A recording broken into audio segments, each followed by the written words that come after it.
maybe first of all, just if you like to introduce yourself a little bit, what your work is about, and yeah, just let's just start easy like this and have a nice, fun conversation. Sure, sure. Thank you very much, Philip. And it's also a big pleasure for me to be on your podcast. And yes, you see, who am I? I'm an engineer. So I look at health with the eyes of an engineer. I'm not a Mhm, doctor. So, and that explains a lot because I would really, and it's not only about health, it's also, um, I'm trying to connect the dots basically of life together. So, how can we live a happy life? And mhm, our health is a big part of it. Not everything, because there's some interdependencies between health and other areas of well-being. Like, for example, how are there some things in your life that are some kind of serve as main drivers? mhm, What do you when do you feel when you do something you feel like happy, and mhm, those things are also crucial mhm, because they connect into health too. mhm, The way of thinking is also the way of not thinking also connects to health very much. So, and those are the aspects that I would like to, I always wanted somehow to connect together in order to help myself to enjoy life mhm, and in order to help others. When I stopped my engineering career, and that mhm, happened in 2009, definitely, I mean, telecom engineering. mhm. So now I'm a health kind of a integrative health engineer. That's how Yeah. I see myself, Mhm, and I'm working in different areas with the same kind of view to understand interdependencies between seemingly not directly connected areas, but mhm. yeah. And Yeah. that's in order, when we connect the dots, we get a strong synergetic effect. And that's what we really would like to happen for us, Mhm, you know, mhm. in area of health. That's my way of thinking. Yeah. Yeah. Yeah. And then there are certain aspects with have a stronger lever on health. And when you combine these, the synergetic effect is even bigger. And instead of just doing minor things or little hacks or tricks, but we talk nutrition, we talk breathing, movement, mindset, like the big players who create strong effects. And we are going to talk about these kind of things today and maybe in further episodes because we won't be able to cover everything. It's too much to get into all this holistic kind of thinking. But today we wanted to talk more about like maybe the nutritional aspect because I think like this is also a strong aspect in your work, and I think it's one of the big aspects in health in general, and it's a very that's why I think it's always nice to start with nutrition maybe because it's present in everybody's life. Like we always eat. Eating is always a every day it's something we do, and it's very part of our life. Like when we talk people like we talk about mindset or breathing or things like this sometimes for people is like I'm breathing all my life. What are you talking about? Like, it's Yeah, not it's not exactly. it's not something you think about all day, or it's not something you really practice unless you came across this topic. But food is something everybody has a certain relationship to food, and so I think it's a nice starting point also. And so, if I hear correctly, you say you also had a health journey, like your health was diminishing at some point in your life. Can you maybe talk a little bit about that? What was your problem, maybe your symptoms, and how you started to improve your own health? Yes, sure, sure. And I agree about our way of eating is something everybody can relate to. Mm-hmm. It's an easiest thing to start with, basically, because it's also somehow an easy one to work with because when you define what to eat or not to eat, it sounds simple, but then Mm. comes how to do you establish a strong process? How do you look at different symptoms that arise as a part of adaptation, right? So, Mm. yeah, okay. Talking about my own health journey, it was long, and some of the first things I had indigestion, and I thought I had indigestion, and I had some some inflammation in my basically inflammation. So I thought that it was a part maybe of some gastrointestinal cancer or something. Oh, yeah, okay. So I had a lot of different symptoms. Some of them was a kind of a discharge from my mouth, and then it was diarrhea, chronic diarrhea. Okay. And I tried gastroscopy. I tried different doctors, and they said, Misha, you have what they say in Danish, it's directly translated, you have sensitive digestion tract. Mm. Sensitive. So it's sensitive to things. So what, and then I asked, what do you mean sensitive? So Yeah. what should I eat? You should eat more fiber, they said. Mm. Mm. And then I saw also that that was the standard answer also for people with chronic fatigue that I came to work with afterwards, Mm. later on. And it was strange because then I tried with fiber and I tried to be like a part-time vegetarian.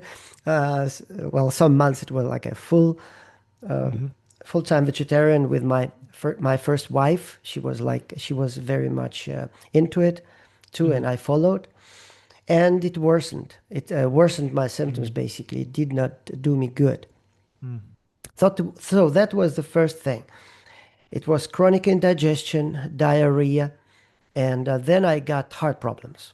My heart problems was serious because I was basically collapsing first on court, and then I was collapsing on my mountain bike trail. Mm. On court, you play tennis, no? Mhm. Yeah, yeah, I Yeah. play tennis. Mhm. Yeah, so I tried it.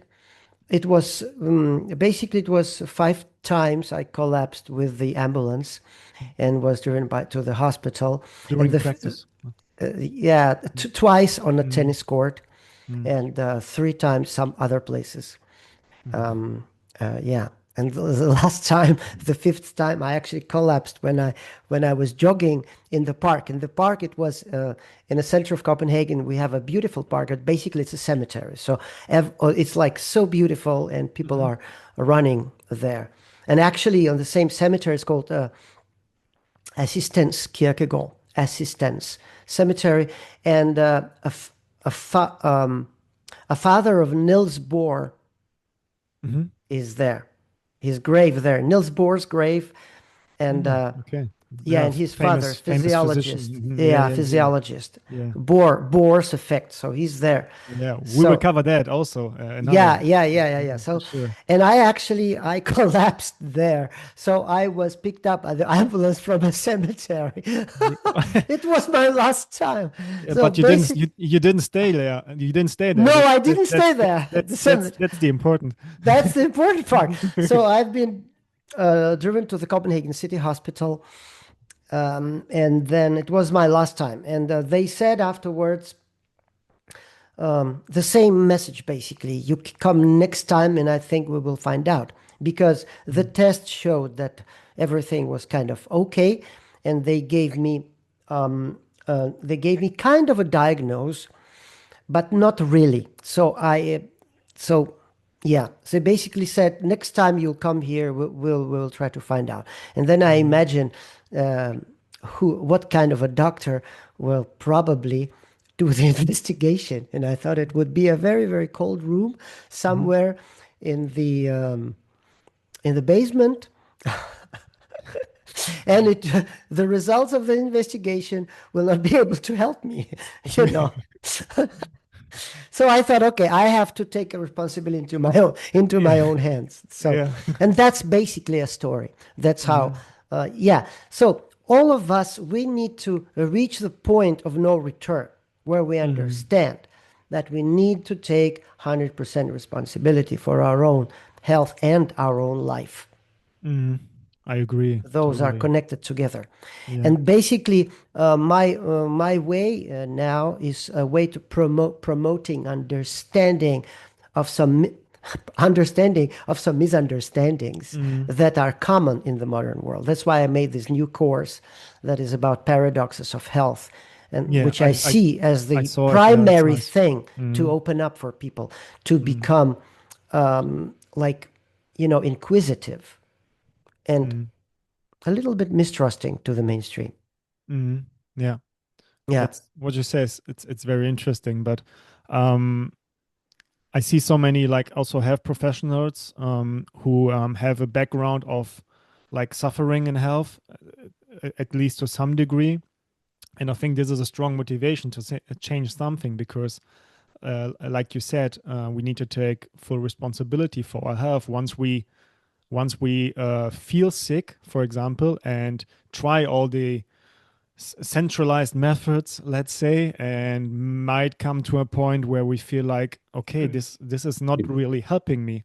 I mean, I get all the diagnostics, I get all this, all that, I get all the medicine, whatever, the pills, and wow, it suppresses my symptoms maybe at some point, but I don't feel more energetic, I don't feel healthier, I don't feel happier, all these kind of things. And do you think like, I mean, this is what I observe a lot, and maybe you agree, like we need a certain degree of suffering first until we are able to change. Like when we feel like we might not feel too good, but it's not that bad, and we're not likely to change something maybe. So maybe suffering, Absolutely. We suffering's call it, part of the process, no? Mm. yeah, it's called bottom. We Mm. need to reach the bottom. And in Mm. Russia, many of my friends use this word pretty um, a lot lately. So we Mm. are kind of reaching the bottom, and then we understand that it's not the bottom. because It because goes we're up. falling under the bottom, and that's the bottom. And Yeah. then next year we'll find out, no, no, no, it wasn't the bottom. So, but well, yeah, seriously, yeah, reaching the Mm. bottom is crucial because that's where you take the decisions, and the Mm. decisions not like a New Year resolutions. It's not a decision. New Year Yeah. resolution is not a decision. Yeah. The decision is where it hurts, and you understand there's no fucking, sorry, my French, there's no way back.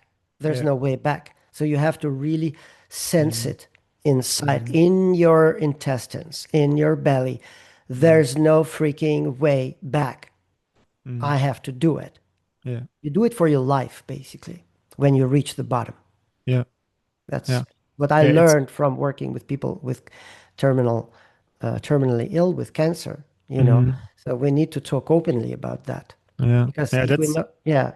otherwise we're not be able to address those issues. Mm. First, we have to name them. Mm.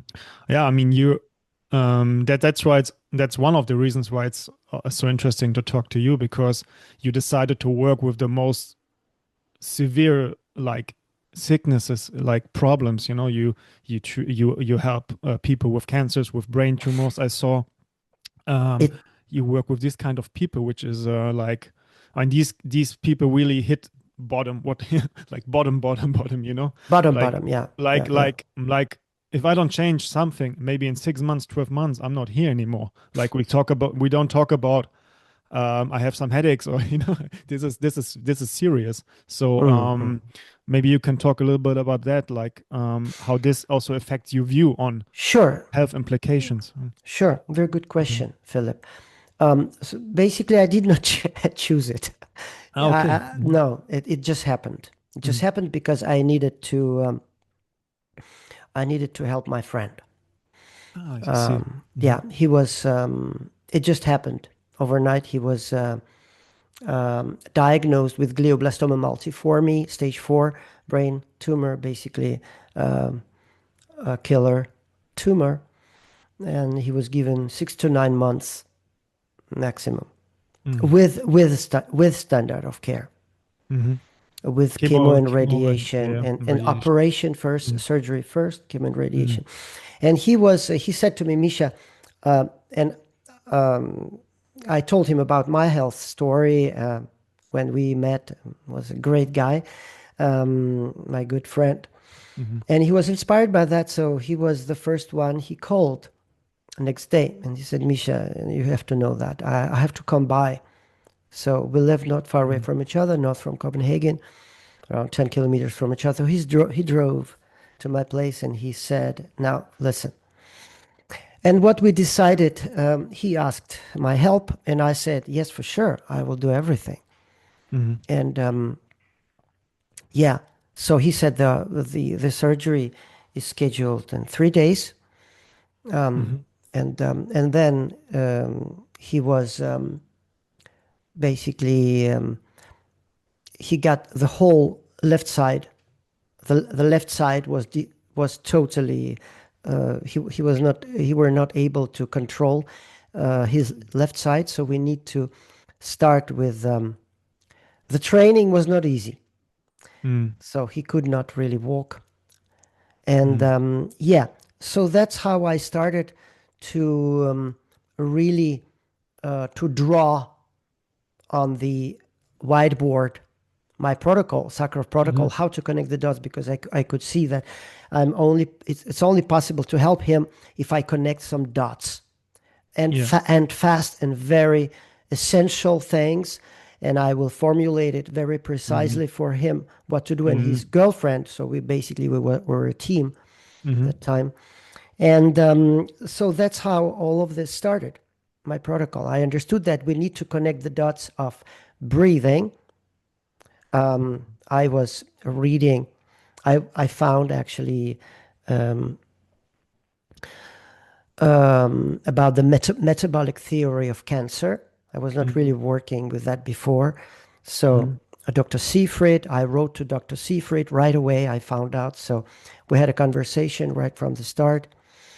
Mm-hmm. Yeah, and I started working with Buteyko seriously. I worked with Buteyko before, but not so in Mm-hmm. depth. So Okay. that's how we started connecting the dots, and then movement, because we need to retrain him. I found out that uh, Mm-hmm. the the elliptical trainer was the best tool of them all. Mm-hmm. Elliptical trainer, and Because yeah, in his case, he could not walk so well, you no, said. no, So but he could he actually he could, stand. yeah. Yeah, yeah, yeah. Mm-hmm. Mm-hmm. Yeah, and I'm still working with this tool also. So mental training was pretty crucial because he was depressed, Yeah, because sure. he loved life. He was a very, yeah. And basically, instead of 6 9 months, it became 2 years, Mm-hmm. and we had several wins. We had also, as in all processes, there's ups and downs, and Yeah. the but the win were strong. After 1.5 year, his doctor said that the tumor disappeared. I don't understand this. I never seen it in my in my life, and it Mm-hmm. was a surgeon, his doctor, that made the surgery. And so we had this first Really win impressive. picture, Yeah. us three together, because he wanted to take a picture with the surgeon, Mm-hmm.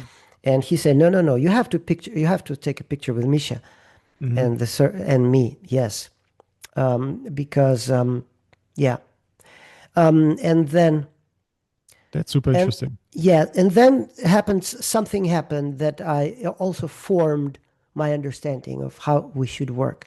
He fell Mm-hmm. off the wagon from the nutrition and breathing. He took this glioblastoma multiforme is very, very aggressive type of cancer. Yeah. It has what we call a high degree of heterogeneity. Heterogeneity is the differentiation between different mutations. And Mm-hmm. the degree is very, very high. The highest possible is like 50 different differentiations or something like that.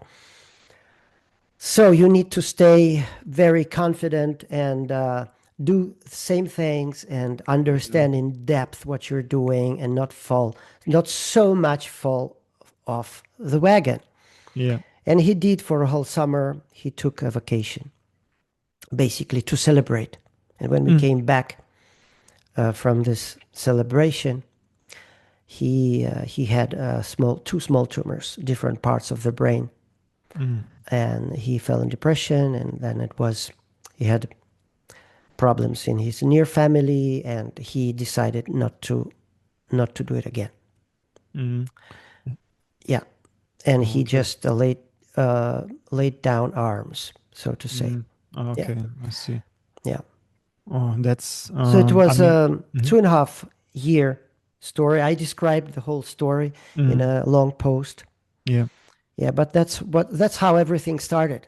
And Mm, then I published the story, and then I never really. I started talking to different mm, groups of doctors and everything, mm, and it yeah. started somehow. Yeah. Yeah, But I will link also these kind of resources, your page, maybe this article. I think people who are looking for this kind of information, it can be very inspiring to start and maybe reach out to you and see that there are ways to improve, like beyond what we are told how to treat these kind of diseases. Like you can support your physiology a lot by changing mindset, breathing, nutrition, and these kind of things. But yeah, I think in this kind of situation, you had a. I mean, you were forced to find ways to. You always say like connect the dots. I like this a lot because centralized medicine is like we have this dot, we have this dot, I'm doing this, I'm doing that, thousands dots but nothing connected, too much. And I think this is a big problem, but you and had to, they tend to kill the dots instead of yeah, restore eliminate them, or or fight, restore them, or fight them. all the dots Yes. fighting, yeah. Yeah, yeah, Uh, yeah. and so you basically had to find a way to not just connect the dots, but to connect quickly because people just have 6 or 9 months in some cases Yeah. to live, for example. So you had to basically find the strongest levers for what you call the synergistic effect to really help and not just get 5% better in 2 months and another 8% in another 2 months, but But like, actually, it would do. It would do. 5% in yeah, 2 months it would do, because basically it would stagnate if yeah, we have 5%. But you mean measurements, right? In yeah, Buteyko and some things. yeah, Yeah, some, yeah. some In this maybe way, you're measure, right. You're right. yeah, You're right. Yeah, yeah, maybe yeah, measurements. And yeah. but like you said, when you work on all these kind of aspects together, then you get more than 5%. Like you can get a 40% in a short amount of time, like when things work together. Do you usually start with nutritional like like improvements, or do you have a fixed pattern, or depends on the person? Good question. Basically, let me point it out Mm, that I would prefer always to work with prevention, mm, not to treat, but to prevent. And mhm, that's what I really want to do now, mostly. I still have my special intensive program for people with cancer and other life threatening situations. But I would like to work with my metabolic program, which is basically people that want to invest in their health, mm, to prevent Alzheimer's, to prevent all kind of hereditary diseases that might have in their family, mm, heart disease, cancer, and all of this. Because I really mm, believe that the way we are connecting the dots, it's very powerful. It's a kind of an investment, you know. mm, Okay, having said that, how do we start? And that's a little bit different because again, I have two programs. I have metabolic health program for with like normal program. It goes. mm. It's also intensive because we have we I teach every day. It's a program when we have an app, and there's a it's like one theme of a week Yeah. starts always, and then we are opening up this theme, and then we have 2 weeks a theme of breathing, 2 weeks a theme of nutrition, 2 weeks a theme of mental health or mental resilience, two Yeah. weeks physical resilience, 2 weeks immune resilience, and 2 weeks the art of process, which is Hara point. How do we work with process? So Mm. it was like two times, 6 times 2 weeks theme. Mm-hmm. That's for a normal metabolic program. In intensive program is different. It's Mm. more intensive. So And then, basically, Mhm. it's much more intensive. So we start the first day with nutritional change. The second day, we work with breathing, and we weave in on daily basis breathing, nutrition, and mental health. Because Mhm. mental health, we need to work with process from the start. Mhm. Because to learn something about breathing, it's okay, but Yeah. you need to from the start be aware that you have to Yeah. do it every day, Mhm. several times a day, and that's called process. That's why Mhm. the stability, to establish stability from the day one, Yeah. that's very the Ah, I same see. thing with Mhm. nutrition. So we are interweaving every day an intensive program: nutrition, breathing, mental Mhm. resilience, and then Mhm. then starts physical and immune resilience, because they are mostly kind of they are the outflow of the other Mhm. practices. Mhm. Because in breathing, we start working with breathing in motion, for Mhm. example, and that affects your lymph flow very much. So that's both mental resilience, excuse me, physical resilience Mhm. and immune resilience together. So we're Mhm. connecting the dots in a pretty intrinsic and Yeah. intricate way. An effective way, efficient. Yeah. Very efficient, because we Mhm. have to.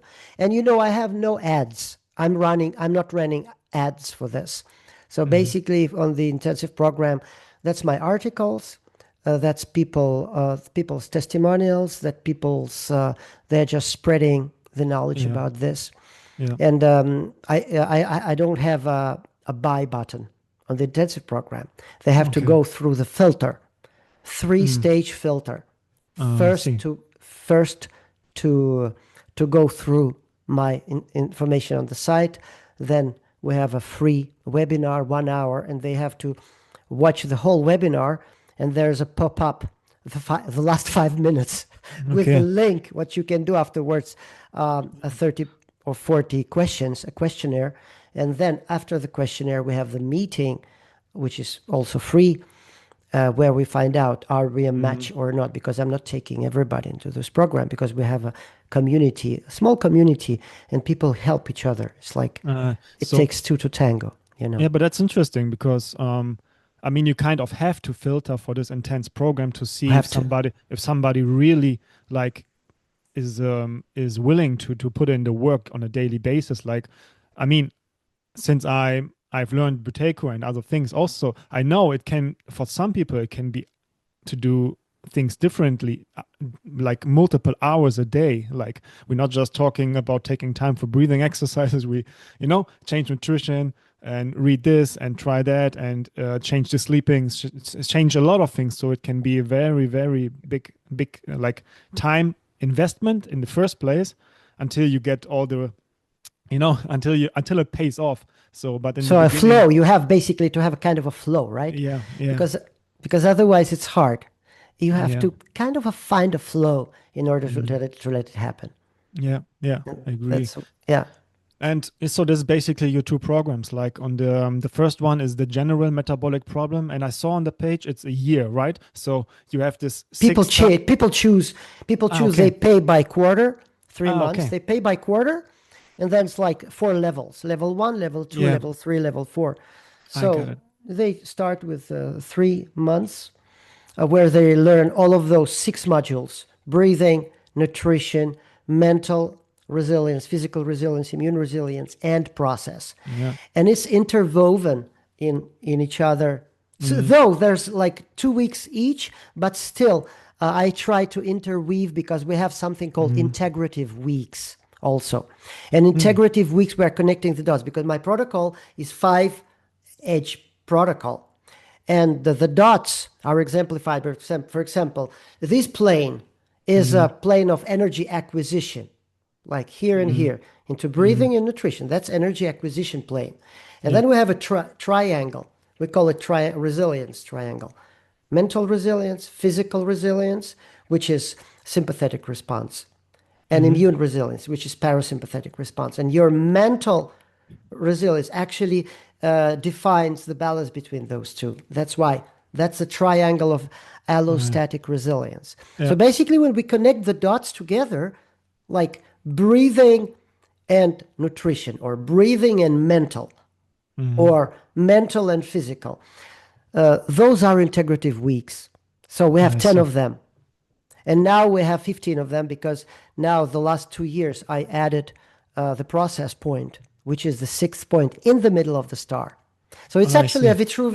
Vitruvian man. You have a Yeah. triangle here, Ah, and you have, and in the Da middle, Vinci. that's Yeah. Hara point, Da Yeah. Vinci, yeah. Yeah. Yeah. In the middle, you have Hara point under Mm-hmm. your navel. That's the process point. That's where you are able to establish to continuity. Ah, And Hara Point. and That's a nice anchor. yeah, Like. yeah. Hara is the main anchor, and now Uh, I'm making a new course on the on the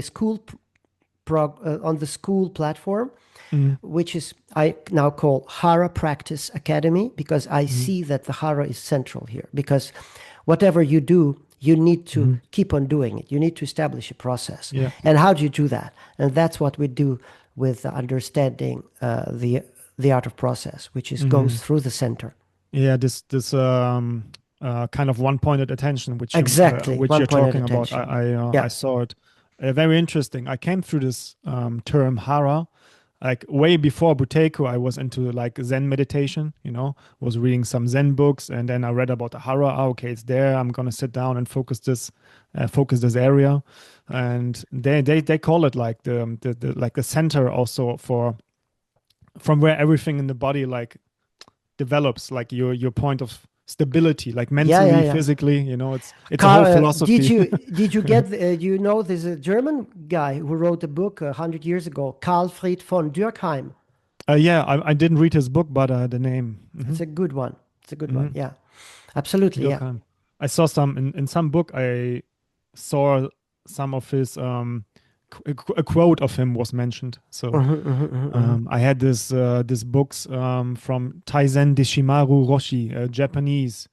He was a Japanese master and Yeah. like very deep into Zen. Maybe I can send you later if you're interested. Sure. Thank you. I would like Was a to see what it is. a Yeah. good book about, because I have a martial arts background, like wrestling and grappling, judo, these kind of things. And he was talking about the Zen in the martial arts, how it's interconnected, and how today it's lost, and everybody's just doing sports and tiring himself out, losing the essence, basically.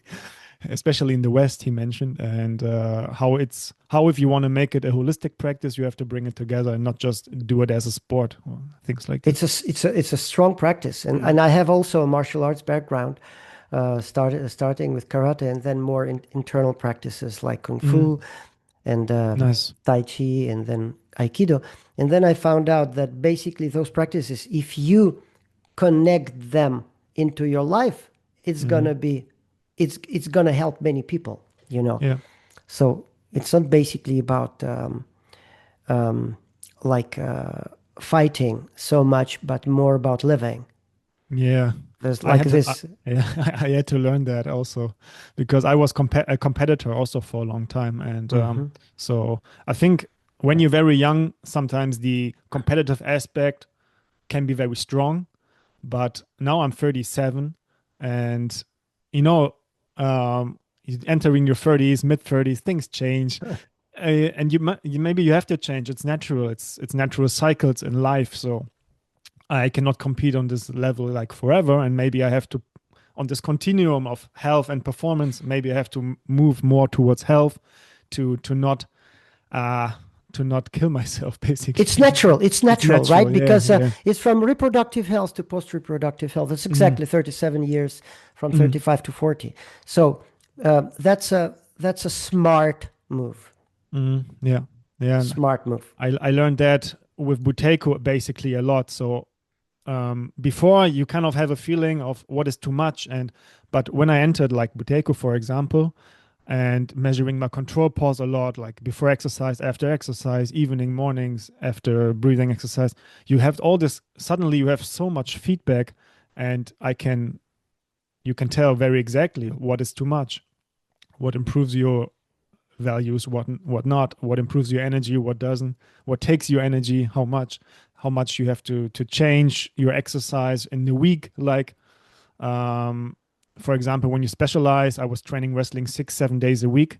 Now it's like one day I do a lot of stretching and walking. Next day I do a little bit strength training. Then the other day I go a bit running. Then maybe I have some guy I can do a little bit wrestling, but more easy fun, enjoy, not training. Exactly, exactly. And I realized that this gives me great energy. So I can just pick today high intensity, tomorrow low intensity, next day middle, medium, then switching all the time. And yeah, this gives me very good energy now. You can train every day with no problem when you can When you sense know it about moderation, right? yeah. You talk about this a lot. I really like that how you talked about like willpower as a killer concept. I think I saw your video. It's a while ago. I really enjoyed that because yeah, that's true. Like it takes so much energy from you when you have to use willpower and this kind of stuff all the time when it not evolves naturally. Like, Because there's no sustainability with mm, willpower. It makes it, mm, very often I see people sick, exactly the people that have a very high willpower. So mm. that's an interesting paradox. Yeah, it's a paradox. Exactly. It's like you think you're on the right track, like pushing yourself every day, and just Yeah, yeah, maybe yeah, yeah, yeah. years later find yourself like exhausted or from putting willpower all day long. So this is a very strong point.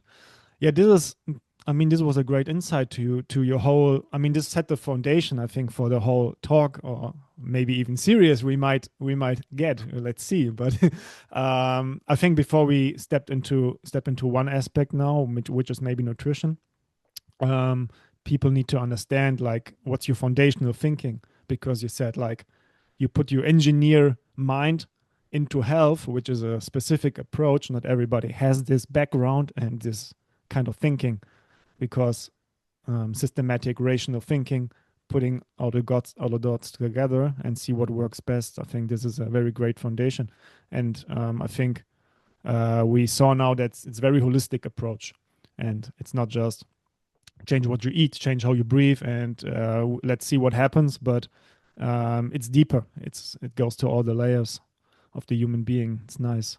Yeah, it's physiological. Yeah, it's Yeah, connected on the physiological level. Yeah. yeah. So speaking about nutrition and food, you have an interesting practice and maybe let's say philosophy about it, which is backed up by science, of course. So maybe you want to talk about a little bit about it first. What's the nutrition design on your program? I know, or I saw that it's a lot of ketogenic diets, like different kinds of going more into carnivore, teaching people to move towards that on this spectrum of we have plant-based, we have animal-based, and you said you've been vegetarian, you said earlier, and then you changed again because it didn't work for you. So yeah, why ketogenic diet? What is it about? Why is it so important for also for your program and for your clients? Good question. And you see, again, I was not like a full, I was vegetarian like short term, 1 year, 1.5 years. And I understood very, Mm, very fast that it was not the way because I've been trying to mm, research more and more. And most of my people on my programs are vegetarians. Like on intensive program, oncology is mm. like 85% vegetarians or former vegetarians. I see. And it's like Mm, long-term vegetarians, some 15 years, some 30, 40 years vegetarians. It's like long-term. So that's the first thing. The second thing I learned, again, ketogenic, I found out that there's basically two ways of being for, and there's a metabolic switch that shifts from glycolysis, using glucose for energy, to lipolysis, which is basically using fats for energy as the main energy source. Okay? And then I found out there's a cycle, biological, like a cycle describing this switch. It's called a Randall cycle. That is called like carbohydrate fat cycle. And I started reading about this, and I found out, okay, so yes, so we can actually we can control this switch. It depends of many things, but mostly it depends on what you eat and how you react on something that is happening in your environment, which is our perception of the environment, which we call stress response. So stress response basically operates this switch. Besides our nutritional choices, what operates this switch is our perception of what is happening. Is it deadly for us or not? And that's what we call perception. One thing can be perceived differently by different people. Like, for example, economic instability can be perceived as deadly, which is very stressful, or people can choose to react on that, but not perceive it as directly a threat to their life, which will be normal, you see? And that will raise cortisol and glucose and glucagon, all of those hormones, and they will decide whether or not lipolysis can happen. But that's the second, after you chose your nutrition, for example, you would like to be ketogenic, which we call ketogenic. It's where we are using ketones and fatty acids as different kinds of energy packages, basically. Yeah, so We call energy, it let's say. ketogenic. Yeah, we can measure it, and we have ketones in our urine first, and then in our breath, and then in our blood. So that's what we can measure. And when we measure those ketones, there we are basically measure urines first, because it's the first adaptation sign. They peak during the first week, and then they slowly going down, they disappear. And that's the sign that we are getting adapted more and more to ketosis. And this is measurable. And that's why we call it ketogenic. So basically, it's lipolysis. It's burning fat as a main energy source. Yeah, I think this is important for people to understand, because everybody is talking diet, know. And but ketogenic, basically, it's not a diet per se. It's a metabolic switch. It's a state. Yeah, it's a metabolic state. It's a metabolic state, exactly, and not just a rule for eating. Yeah, exactly. That's most important for understand for people, I think. Exactly. So, and then I understood that it's not, I mean, we can be in ketosis, but it will be not enough, because after cancer, I started working with autoimmune diseases, and I found out that autoimmune diseases and chronic fatigue are actually the hardest ones to work with, because when people with cancer are coming to me, very often they have some energy to work, and people with chronic fatigue, they just don't have energy to work. So this is pretty hard to work with. Yeah, exactly. So, so basically, there's some triggers to autoimmunity, which are also those that have a word in cancer, pathogenesis.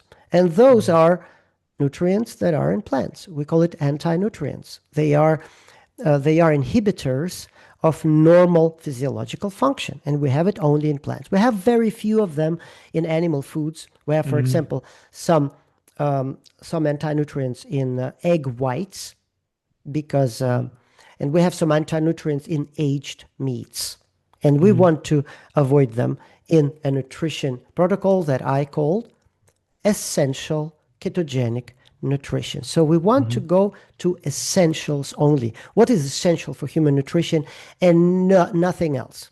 And that is especially for people that have found their personal boundaries, or their personal, remember, the um, how do we call it? Remember Um, you mean the low level a when we bottom, huh? reach the A bottom. bottom? Yeah, yeah, we Yeah. reach their personal bottom, Mm, and they decided to do something about it. So we go directly into that, into essential mm, ketogenic nutrition. It's very hard to describe, very easy to describe. And in my mm, app, we have something called a button that's called a School of Gentle Cooking, and that's mm, basically School of Gentle Cooking. That's for essential ketogenic nutrition. It's animal-based nutrition because it provides for two essential nutrients, mm, macronutrients, and that's fat and protein as building mm, blocks. Carbohydrates are not essential. mm. You know, we maybe we can talk about this. Yeah. Yeah, sure. That essential nutrients, those the nutrients the body cannot synthesize on its own, Mm-hmm. and they must be obtained through diet. Protein and Mm-hmm. fat are essential macronutrients because they provide such required nutrients. Essential Mm, amino acids, right? Mostly from dietary protein, and protein, a full protein is only animal protein. There's nothing called full protein from essential, like there's 7 essential amino acids. They have to be mm-hmm. there in a certain proportion, and Mm-hmm. in proteins from plant world, some very often some of those essential amino acids are missing, Mm-hmm. and some of them are in wrong proportion. So Yeah. they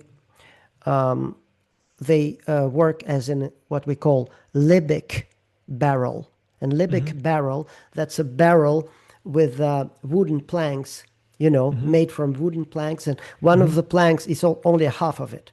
I So it see. defines Okay. how much the barrel can contain, just one plank. Mm, And that's the concept of missing a misbalanced amino acid mm. in the So, 7 essential. If you have a 50%, only a 50% of the normal value, percent wise, mm, the digestibility or bioavailability of other mm, amino acids will be yeah, diminished in the same ratio. I see. That's the key point, I think, bioavailability, which is probably Exactly. overlooked. You cannot just. I mean, you can eat like plant-based diet, for example, and you can get, let's say, nice numbers in terms of protein, and you can eat tempeh, soy things, and you can get nice Hmm. numbers like, oh, I just had 200 Yeah. grams of protein today from Hmm. from my from my vegetarian sources. But how much can actually be utilized and used? Exactly. And And they this have is to be mostly Mhm. be from the same source. Mhm. Yeah. Then we're So in trouble. yeah, so and then we have, of course, we have the arguments like, oh, but I don't have to eat the animal. I can just take supplements. I can just Yeah, yeah, yeah, yeah. compensate for it. But yeah, what do you think about that? Like, is it like, I think biochemistry is not that easy. The body, you need like in a whole food, you have like cofactors like enzymes. You have transport Yeah. proteins, which you don't have in way in plant proteins like powders or in isolated supplements. Maybe it doesn't work like this. Just trying to add something in isolation and Yeah. think that it comes together in the body like it was the real food. Like maybe you can Exactly. So we your basically opinion. we need to think about an Mm. energy coefficient. How Mhm. efficient is your, not just what you are loading yourself with, Yeah. but how efficiently are you making your system to work? Because gastrointestinal apparatus takes a Hmm. lot of energy, and Hmm. we need to look at the pool of energy. So basically, your body has something that is called triage.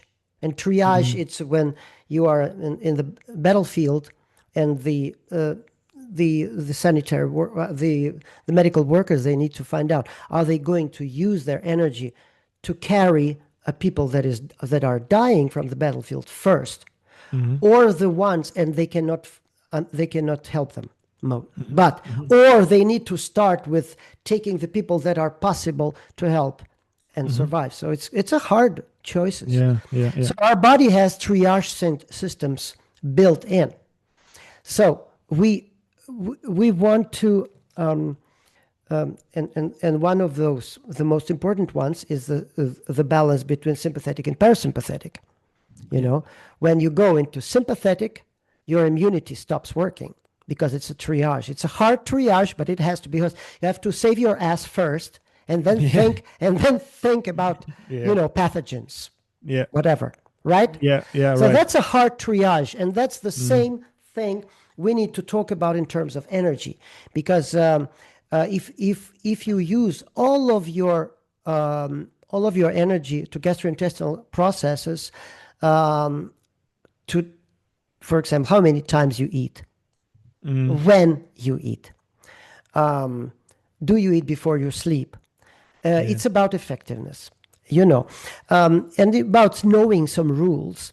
And if you use it, and if you put too much energy to gastrointestinal processes, then your immunity will not get enough from energy from this pool, Mm. and your brain will not get enough energy from the pool. And brain is very energy hungry, Yeah. and so on and so on and so on. So it's not about the figures of how much protein you ate. So it's Yeah. exactly just to, to put a vision Mm. on what you said. Yeah. It's Yeah. exactly right. And then there's a lot of aspects we need to learn. That's why I have my program last for a year. So people want to learn it, and some people go. I have some people, some practitioners that want to go several times. Mm. 2 years in a row. Yeah. And then we have essential fatty acids also. Um, there's some fats that humans cannot synthesize Mm. endogenously from the inside, must ingest through food. Yeah. Yeah. And again, they are not existing in the plant world. Mm. Yeah. So it's not so much to talk about here. Mm. So for me, essential ketogenic nutrition is a nutrition where we can we start with, just to say what you start with. I start with Mm. saying, okay, guys, from the day one, you eat like this. Mm. And the interesting part is when people have reached, the low level and took responsibility, Mm. they tend to ask only positive questions, positively charged questions. Mm. You know, how do I do this? How do I do it better? Not why should Mm. I do this? Like, Yeah. but Yeah. this Yeah. is Yeah. not a positively, I see. because I explain everything. I explain in all the videos every day. I explain why. Mm. And when people really want it, they go into depth. They if they don't understand, they watch it once again, the videos, or listen to the audios, or read the text, and then they understand. And then inside of our app, there's a searchable database with like 2,500 questions that I answer. Wow. Yeah. So people, and they are categorized with several Mm. categories that are searchable. So normally, when people come to my Q&As, and in an intensive program, there's 2 or 3 Q&As a week, Mm. they ask only questions that promote the depth of their understanding in praxis. Nice. And that's a fantastic situation to be for a practitioner. Do you Yeah. agree? I totally agree because that's maybe the advantage in terms of working what you have maybe as a coach compared Yeah. to when you work in, like, let's call it centralized medicine, where people are just sent, like you have to go there, you have to do this check.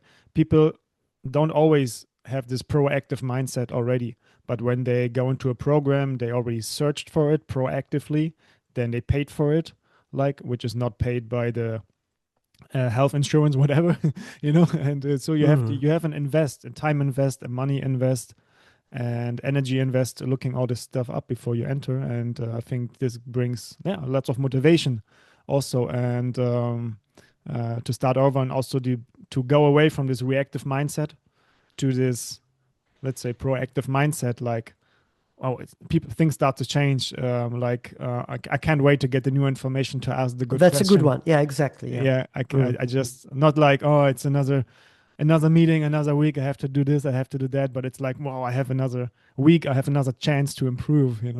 Yeah, exactly, exactly. Yeah, Totally, totally like amazing. that. Yeah.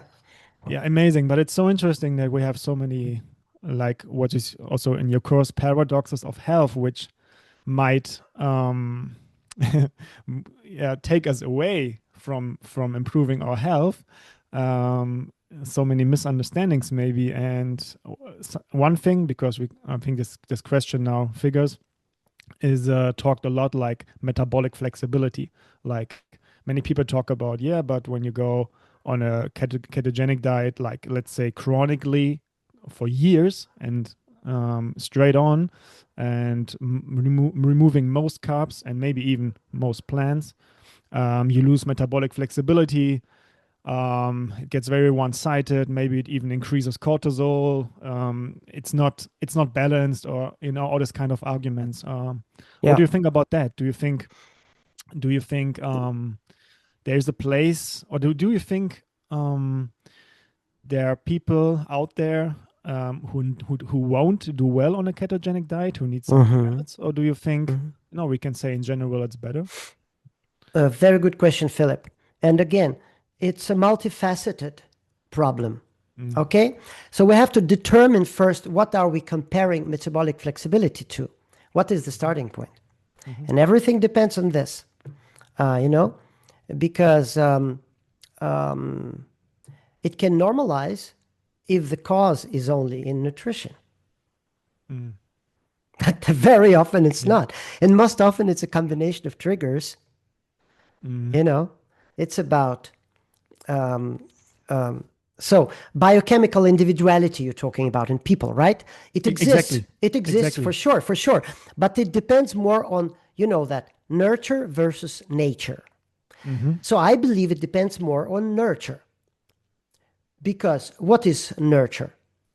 Uh, it's the sun, it's the sea, it's the trace elements, it's not too much indoors.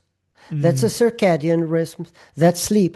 And you know what? Surprise, yeah. surprise. All of those aspects, they affect directly our metabolic flexibility. Yeah, So we know to this is know a what big is the this is a starting big point. one. Yeah. This is a So big one. Mm, exactly, it can normalize very easily if the cause is only in nutrition and the people are metabolically healthy. So, mm, hmm. like comparing to one that is in some stage of cancer, second or Hmm. third or fourth. And very often it's a combination of triggers, and I say, and very often it's indirect causal relationship. Hmm.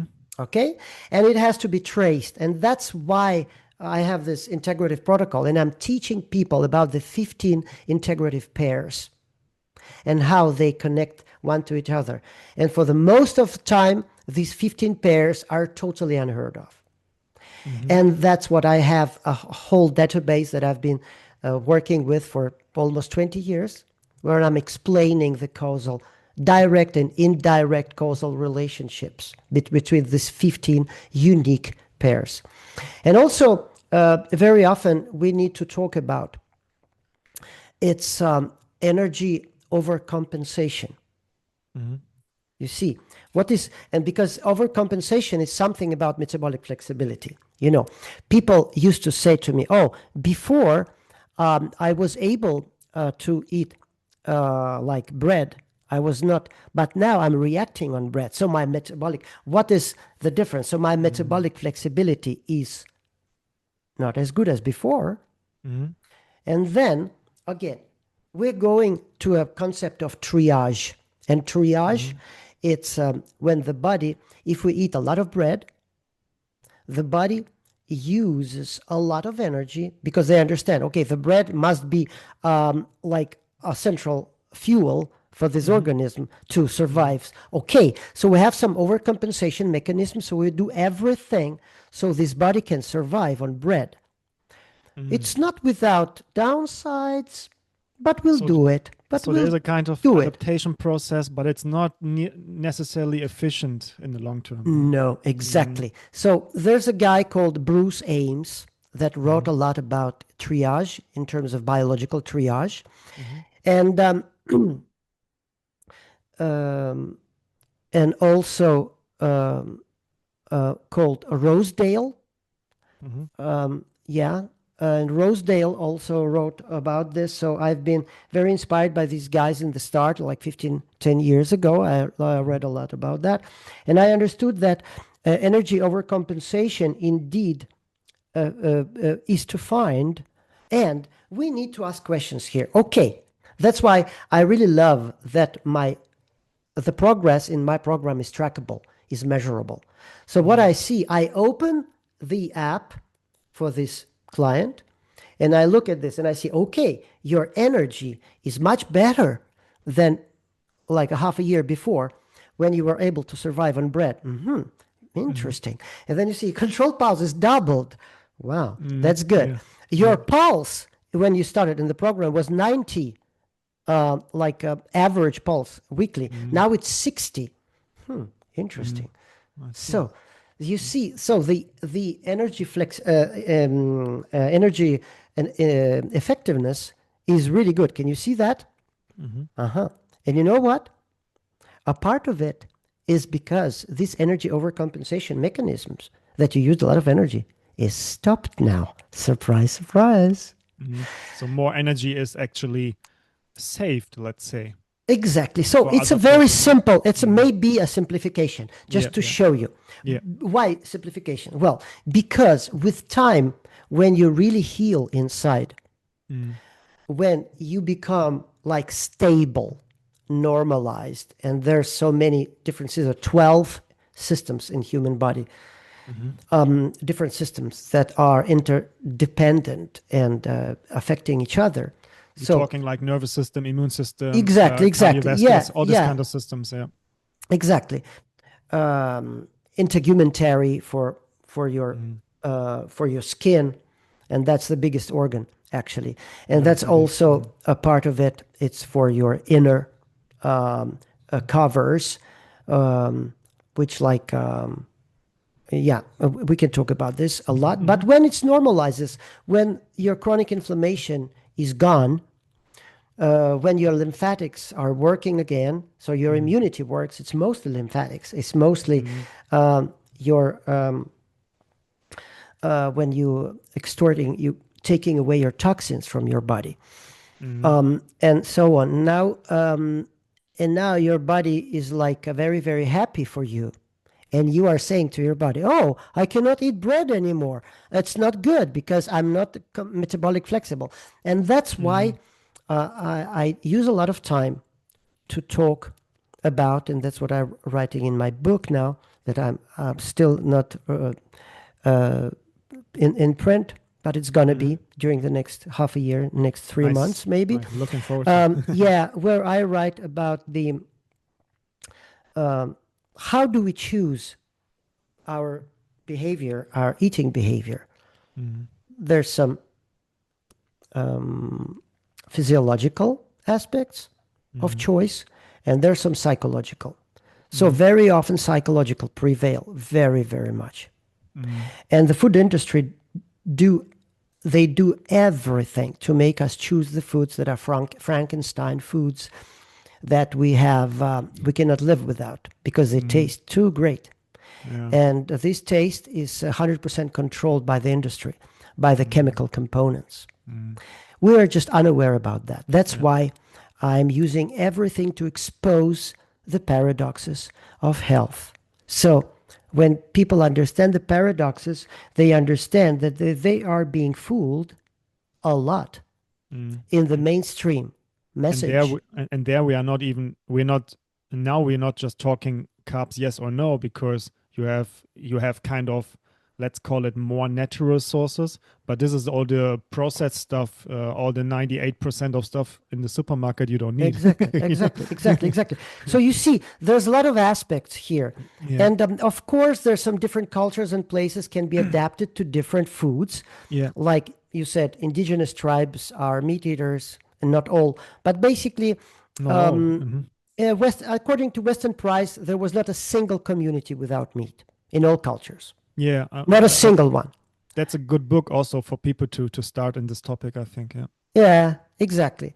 And but again, we have to look at our common evolutionary history as species, Mm-hmm. you know, for survival.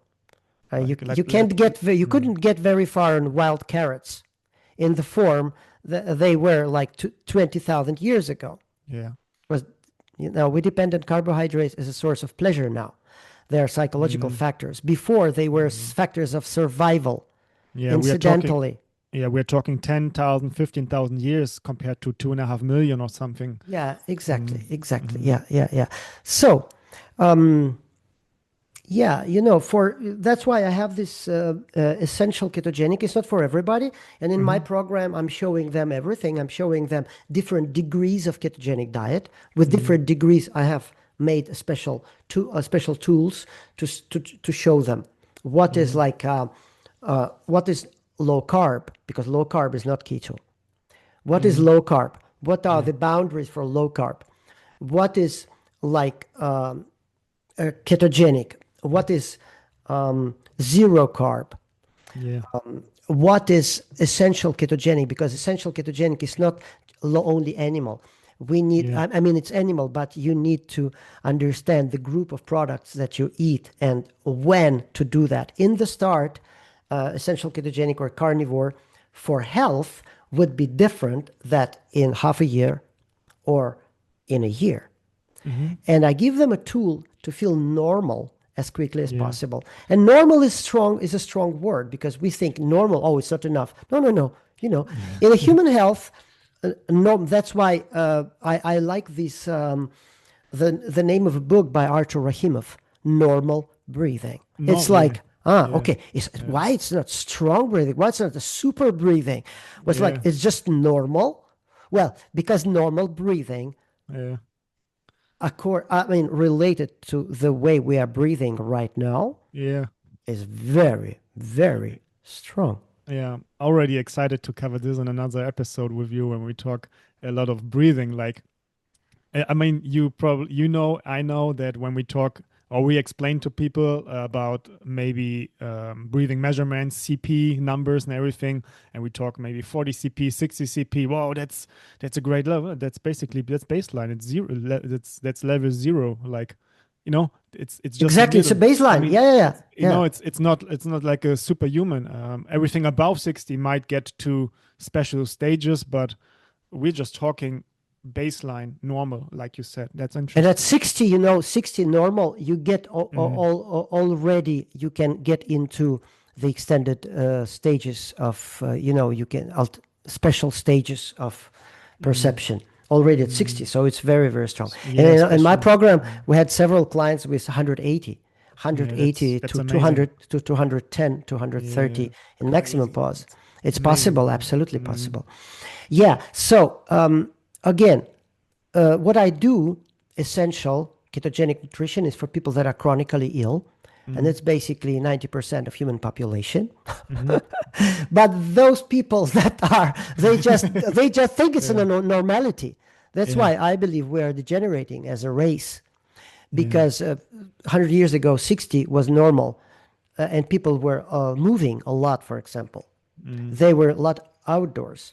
Now 100 yeah, years after, it's totally different situation, and yeah. there's a lot of the diseases, chronic diseases, that did not had the same reach for 100 years ago. Yeah, Totally different. perception completely changed in this terms of what is normal, like Yeah, you have a couple of symptoms, but you don't even perceive it as a problem. Maybe you say, oh, it's normal. Sometimes I have indigestion, sometimes I have a back pain, a headache, like I have I a have headache every day, a little bit. I have bloating, it's normal. But taking this medication, it's normally it helps a lot. So I'm very, Yeah, very happy. Uh, yeah. it's very helpful. Yeah, maybe not, but yeah, it's interesting. Yeah, like, but what you said, like the foundation, it's the perception, how we perceive things from the outside, how we perceive stress, how we set our mind, our focus, like absolutely crucial to So improve. basically, we need to choose a strategy Mm, we like, yeah, that is fitting to yeah, our yeah, conception, perception of ourselves. Where yeah. are we health wise? Where are we in our life? Mm, But the most important thing that I believe it's crucial, to first familiarize yourself with the paradoxes. What are the paradoxes of health? And that's why I made this course, a free course for everybody, to Yeah. just to understand those paradoxes. And there's a lot of them, Yeah. and I chose only a part of it, and I can keep on doing this. I just said, okay, 15 paradoxes, 20 paradoxes, 21. No, Misha, Yeah. you need to do it Yeah. now. Yeah. So you see, there's a lot of things.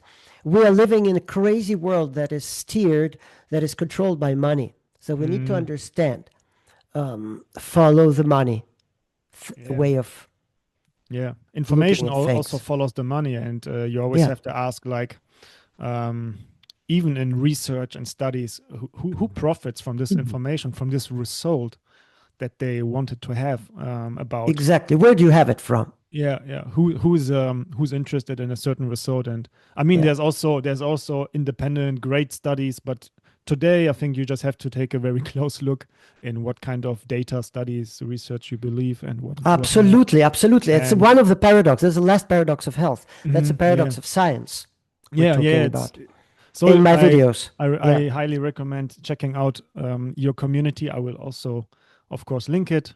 I mean, so far until today, it's a free community, I think, and you can check out the paradoxes of health, yeah, which you made as a series.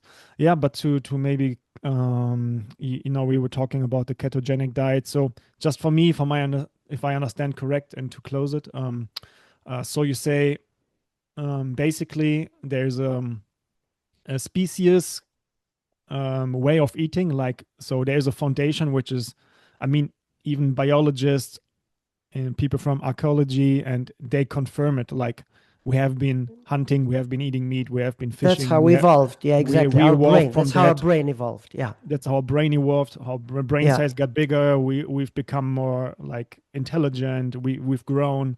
I think there's very strong evidence that this happened, and we adapted in this kind of way, basically. But you're also saying now some people on some places of the earth have adapted also to might have adapted to a certain degree to other kinds of foods. And Sure, when sure, the sure. you said light, environment, being more outside, how all these things also influence how well you can maybe even utilize a more higher carb diet and be metabolically okay. But if the perception of, or if the stress from the outside becomes too big, like being inside all day, having no natural light, having little movement, and then eating high carb and maybe not even regional or seasonal or processed crap, then it you have deteriorates a lot faster, and you cannot adapt. Is that correct? Can I? Yeah, you see, Mm. again, there's a lot of different aspects Yeah. that plays into metabolic flexibility, Yeah. and use some power, some energy to this overcompensation mechanism that I talked about. Yeah. You know, well, if we're talking about metabolic flexibility, it depends on so many things. Your insulin sensitivity, Yeah. very much. Mitochondrial health. How many mitochondria, what kind of mitochondria do you have? It's like yellow mitochondria, brown mitochondria, or beige mitochondria. Hmm. They produce different kinds of energy, in terms of energy for the cells, or warmth, or both. The Hmm. ability of muscles to oxidize fats, a lot. You have to train this first. Your hormonal adaptability, like insulin, what I said, glucagon, adrenaline, like what kind of exercise do you do? Do you have at all? Do you have any movement in your life? Hmm. If you have, maybe Yeah. it's a good idea to consider low and moderate intensity aerobic exercise. Hmm. Yeah. Tell it to the trainers. Hmm. They will not be happy. You know. Yeah, I mean, this is Yeah. there's the next paradox, Exactly. Exactly. everybody doing high intensity stuff after eating, after sitting all day long, and in the night Exactly. they compensate Exactly. with high intensity. It won't work. Totally. Yeah. Totally. Yeah, exactly. Then sleep, when we're talking about night. Mm. Sleep in the nervous system, sleep Mm. in everything. Sleep, that's when we in Buteyko world, we're talking about rebound Yeah. effect. Remember, if we Yes. sleep, and we're in our program, we measure, that's why we measure evening data with morning data exactly at the same time. We call it functional time of the day. Yeah. So we are not, comparing apples with bananas, Yeah. So, Yeah. and scientific fact, sleep deprivation, your Mm. insulin resistance, like in 1 or 2 nights, it's just totally Yeah. fucked. Yeah.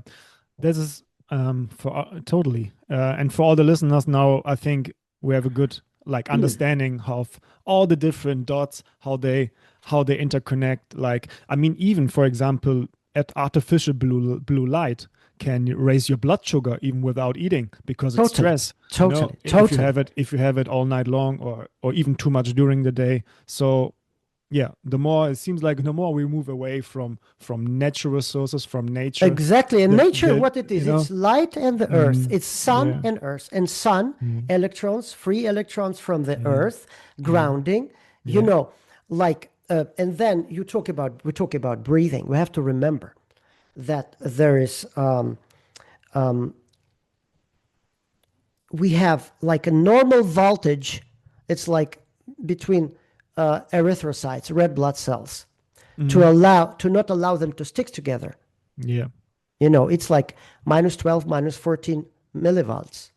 mm, But with people that are going in, they are having most of their time in the closed four walls apartments. mm, They never had go on the grass. It's like 3 times difference. It's like minus 4 mm, millivolts. yeah, And this is called zeta potential. That's one of the things. Zeta potential, that's a potential of erythrocytes. So basically, so they not stick together. yeah, So it's a potential that it's enough to hold them divided. And if it's lower than minus 12, minus 14 millivolts, they stick together. And then we have serious problems in mm, permeability of our vascular system, yeah, and so on and so on. And energy turnaround. That's the value of the sun and the soil, living in yeah, natural environment. yeah.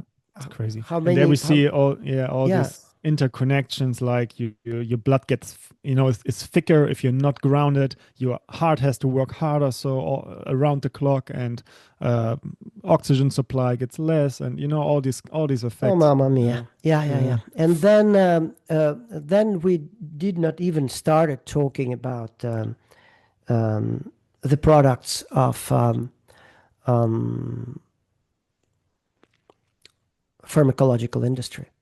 Yeah, Yeah, sure. we are not going to talk about in the podcast. So Maybe there's another podcast we can yeah, yeah, when we might talk detox and things like this, how all this yeah. stuff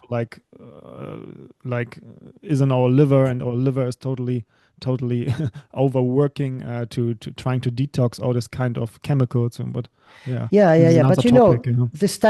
the standards of pharmacological industry we have to go in depth into it, and yeah, and this is a hard one to go Mhm. without being censored. Yeah, yeah.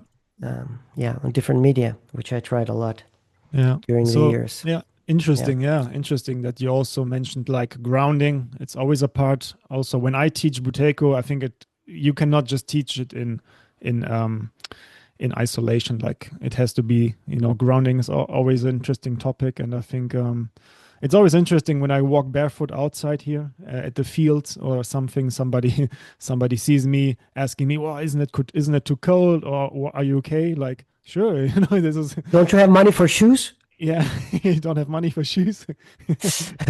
Are you okay? Yeah, I mean, Yeah, for people, it's like um, if they've never tried, if they moved but it far away yeah. from these natural practices, it might seems like alien to them. Sure, Um, and it depends also very much from mm, of the age, mm, how they start, because very often they start by directly going into the winter cold ocean. yeah, yeah, And I mean, it depends on what life stage you are on. You are 20, 30, or you are 60 or Yeah. 70. Yeah. So you need to start easy in different life situations.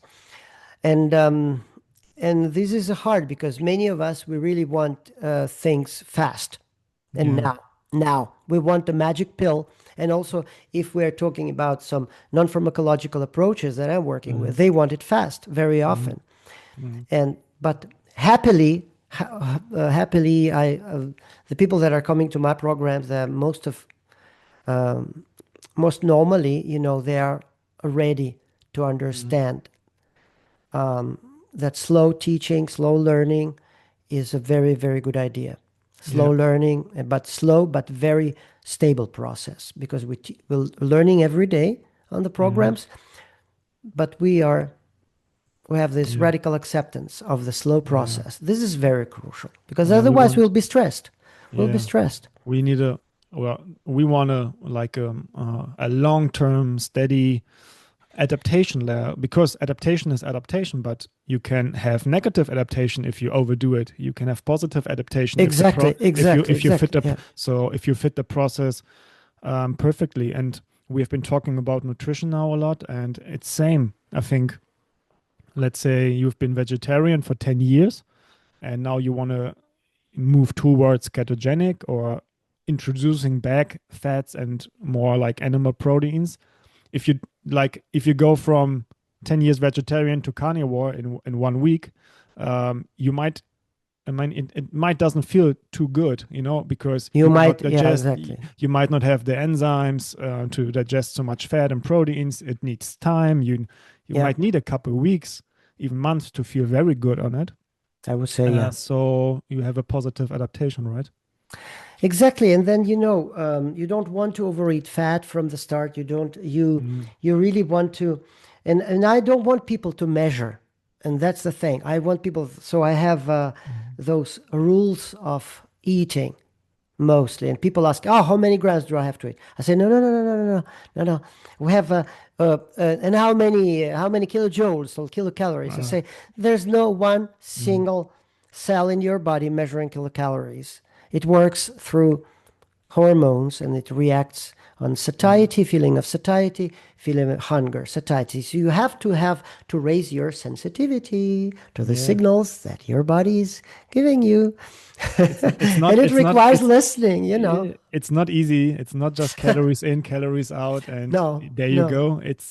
It's more complex, and yeah, but yeah, people want easy solutions, so they like, oh, you just need calories in, calories out. You need 20% calorie deficit, you'll be fine. Yeah, if you're already sick, and no, it's just in in general, it doesn't work easy like this. There is People there. get psychotic. People get Mm, mm, nearly psychotic mm, measurement. So yeah, not a good path to go, really. yeah, get lost. Yeah, that's a very important aspect now, again, to really to not get lost in details which might not be that important, or even like back to the paradoxes, or even wrong, and and focus on the main aspects, becoming efficient, not get crazy lost in nutrition. I think this happens very fast. It's a very emotionally loaded topic. Like when people discuss nutrition, it's often kind of they fighting over each other, like who's right, Yeah, who's yeah, wrong. exactly, It becomes exactly, very exactly. emotional. I Yeah, think yeah, yeah, in yeah, yeah. all these aspects of health, maybe nutrition might be the most emotional one for people. Um, Building a religion around it or something. Yeah, so I think this is a really an aspect that needs clarity to, so it gets easier. So what would be besides the physiological aspects of maybe going more like, or becoming keto adapted, becoming back fat adapted, so you can shift more easily and be more efficient, for example, then I think one of the aspects in this way of eating is it like the idea of minimalism, maybe, because when you eat everything and you also include processed things and you do all kind of stuff, then shopping is kind of hard.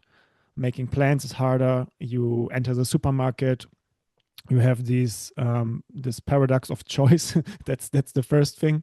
So when you decide to go more minimalistic and natural, like, you have a lot less mental load. I think I feel like this is an important aspect, at least for me. Like, it's you're totally clear about what you can eat, what you cannot eat, what you feel good, what you don't feel good, and basically just ignore everything else for a certain period of time. You know? Sure. And generally, that's not a good idea to demonize nutrients, Yeah. but it's good to change the environment and the causes. So the compensation with food is not necessary. And we need this compensation also with food because carbs have a strong psychoactive and calming effect, comfort food, right?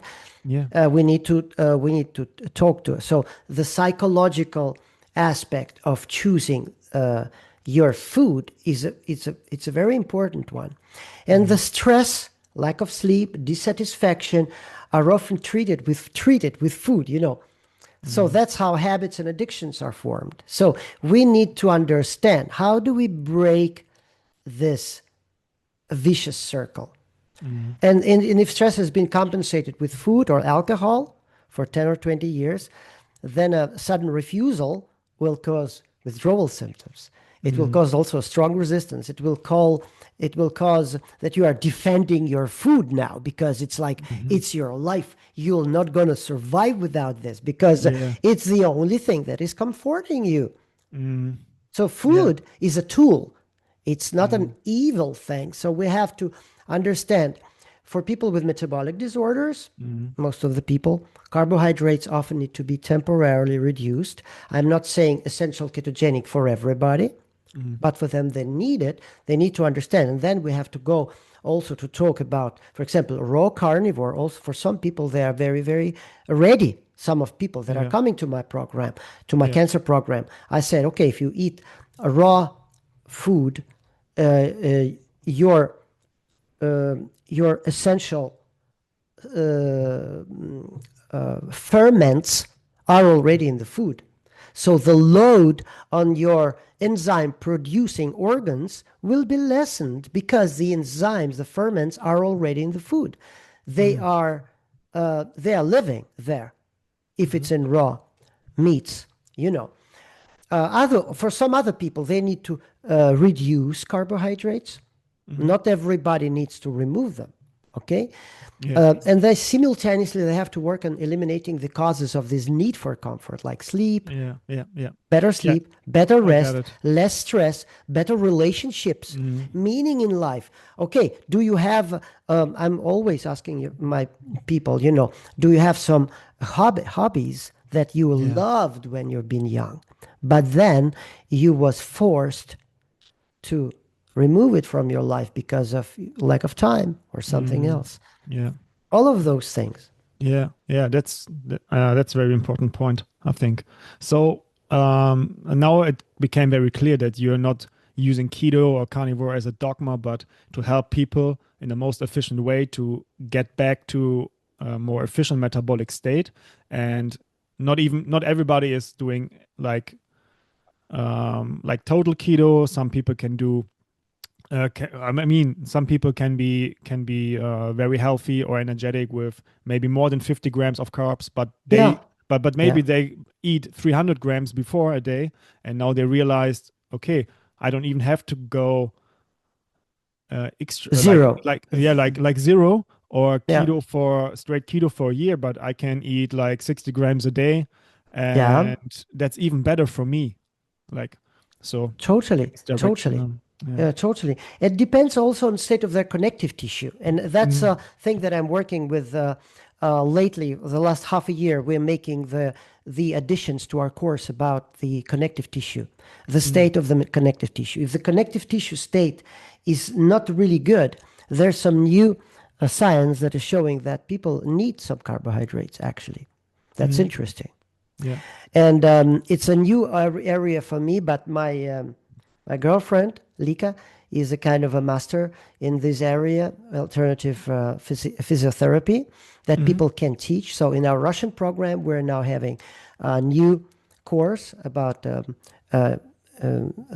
some different physiotherapeutic regimens, and she's doing support for the intensive group in Russian, for Russian part of the group also. And this year, we're gonna do something in English too. Ah, nice. So connective tissue is a big part of a problem. Okay, and you just like you said, there's some research or science now that it needs carbohydrates to a certain degree. Yeah, that's some interesting connection.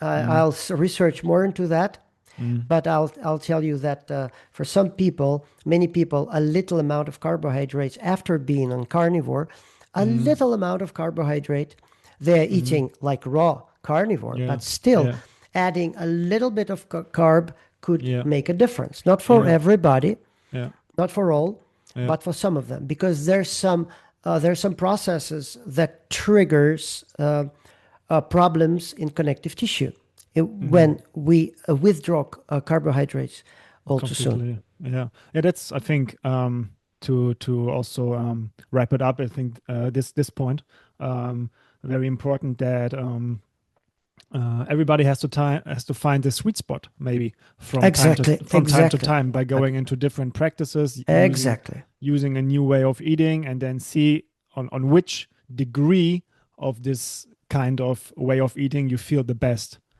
like 30 grams carb, 60 gram, 80 gram, 0. Like you experiment, and then you track the data. You also have the data. You said you use the app with all the data, and you can even go back 12 months and see, oh, my data was this when I ate like this, and now it's better because I shifted to this. But there's also practical markers in this. So for example, if you have stable energy without snacking, that's a very good marker. And that's why we're measuring energy in the app.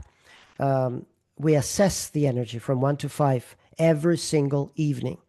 And people can see the improvement over months. They can see the improvement, that they learn basically the mapping of their energy levels into the real. During the first months, they learn how to map your energy level into your body's own energy level into the system. No sleepiness after eating. It's a big one, because like in zero carb, mostly there's no sleepiness after eating. And if you add, confirm this, it's crazy. It's crazy. That was one of the biggest things for me, because my energy is very stable. No sleepiness after eating, and I don't overeat. I learned not to overeat. So carbohydrates, if they give you a little bit energy, if it's a little bit, but not crash. Well, you want to sleep after you eat. And then easy tolerance of training on an empty stomach. That was one of the first things, because I needed to carb load before in order not to collapse on court, or to like eat too big, how do you call this German ones? Well, you crack like this. That was my favorite. I see, like Britze? No. How do you call this? It's called that you crack like this quadrat. What do you call it? So I used to have 2 of them in my tennis. Like carbs, like pure carbs. Like, And I was like half an hour after we start, and then we have a break, and I used to do like this because I was hypoglycemic, seriously, And when after keto, I was like on court with the glucose meter showing 2.5, and I was playing tennis. That's deep ketose. 2.5 in glucose. And glucose. Glucose. Okay, I thought ketones. Okay. No. Ketone. After adaptation, my ketones were 0.5. It's not a lot. But the glucose went down to 2.5, 3.5, 2.5. You are like, it's a clinical hypoglycemia. Right? But with this hypoglycemia, I was playing tennis without bonking, without any problems, because I'm adapted to burning fat. And also for me, Mm. Game changer. Yeah, crazy. But also your ketones going back to zero point 0.5. Yeah, If you're yeah, good it's called adapted, adaptation. Yeah, that's exactly. physiological Yeah, adaptation. Yeah. yeah, that's also, I describe 4 stages of ketogenic adaptation in my book. And Yeah. that's the Oh, last great. one, which is the highest adaptation. So, and you decreased cravings for sweets. Mm. Also, I could not go. Mm. I could see the Italian uh, ice cream, and I was a Mm. big fan of, and I'm still a big fan of Mm. Italian ice cream, Yeah. especially from North Italy, where it's like more cream based than milk Mm. based, so it's very Yeah. fat. Yeah. Yeah, and now it's not a problem at all. Yeah. It's not And a problem. that's the I'm not interesting. craving anymore. Yeah, that's the interesting thing. I think that it's not just about not eating it anymore, but not needing it anymore. But then when you adapted, you changed, you can eat it without a Yeah, you problem if you want, but you don't have to. You're not dependent. That's, exactly. yeah, You decide basically what you yeah. want and what you don't, and not Uh-huh. your body that craving decides for you, Or your mind, your or your psychology, mind. mind, That's what I mind, mean. Yeah, crazy. your Yeah, mind. Yeah, great. exactly, exactly. So freedom. That's So freedom. yeah, Your word. You said it first. yeah, yeah. So freedom. You get a freedom of dependency. You can make the decision one day to have the donut, but it doesn't kill you because in general you're strong, and then next day you continue. I mean, Exactly. you don't feel like probably eating it anymore. But let's say let's say the better carb. So, Yeah, and that's what people want, this kind of flexibility. And I yeah. understand this. I also love carbs sometimes. Well, Mm. I could call myself um, um, basically, how would you say, um, a quasi-vegetarian. It's Quasi as a vegetarian. joke because I Yeah, eat a yeah, little bit of onion together with my raw meat. So I yeah, call it quasi-vegetarian. So it's okay. I love my carbs, and sometimes, yeah, on the sunny day, I have some preferred kinds of ice cream that I eat, and it's not. It doesn't matter for me what yeah, people calls me, yeah. carnivore or whatever. I mean, Mm. it's Yeah, it's normal for me now. yeah, It's my way of eating. I yeah, don't want to be in a kind of uh, you know, I am carnivores against vegetarians. I don't take yeah, those fights anymore. yeah. It doesn't matter for me. If you found a state that you are happy Mm. being in, metabolic state, that's it. Then That's you don't it. have to discuss this kind of extremes anymore. It Not at just all. works. It just flows with you. You just embody it without thinking and talking it all the time. Huh? Yeah, I know. I Mm. wouldn't call it extremes also because, for some people like me, anyone would call it extreme eating raw Mm. meat. For me, it's normal. I mean, Mm. Yeah, that's why I don't call it extreme anymore. yeah, I yeah, eat yeah, fermented meat every day. I start yeah. my food always, my eating with a little bit of fermented liver, Mm. and it becomes normal for me. So I made my normal, and that's why I don't want to discuss with anybody. Only Yeah. with people like you that I believe your clients are happy people because Mm. we are on the same, you are very much into all of those ideas Mm. already because your questions, I just see your questions, what you're interested in. It's the same things. Well, I would call it, um, how do you say it? A sound way of thinking, or Mhm. um, it's just it's just I forgot the word for this. Doesn't matter. Mhm. It's a Yeah. sound way of thinking. It's where you question the um, the mainstream, and you're finding some answers that Mhm. might help many people in a different Yeah. ways Yeah. by combining different aspects, combining different regimens, and not fighting, not go into fights. We don't need Yeah. those. We don't Yeah. need those really. Just trying to discover like truths from time to time by maybe have joy in the process, that's what I had to develop a lot, like not forcing, like, oh no, I have to do this, no, I have to try that, like without tension, just be curious, like what is out there, what are the paradoxes, what are the truth, is it really like this, do your own research, try things out practically, see what Yeah. happened. I mean, to go into all these kind of changes and processes, trying things out, like a kid, like you just try stuff and see what happens, and be curious about how the world or how everything works. I think this curiosity. And you're finding Hmm. your own version. That's the word. You're finding your own version of common sense, because common Hmm. sense is so different nowadays. I mean, Hmm. and we are so disconnected from each other, detached from. Yeah. There are so many layers. People think differently, which is great, but we Hmm. need to find our own version of common sense, or come closer and closer Hmm. to it. That's what Hmm. I believe.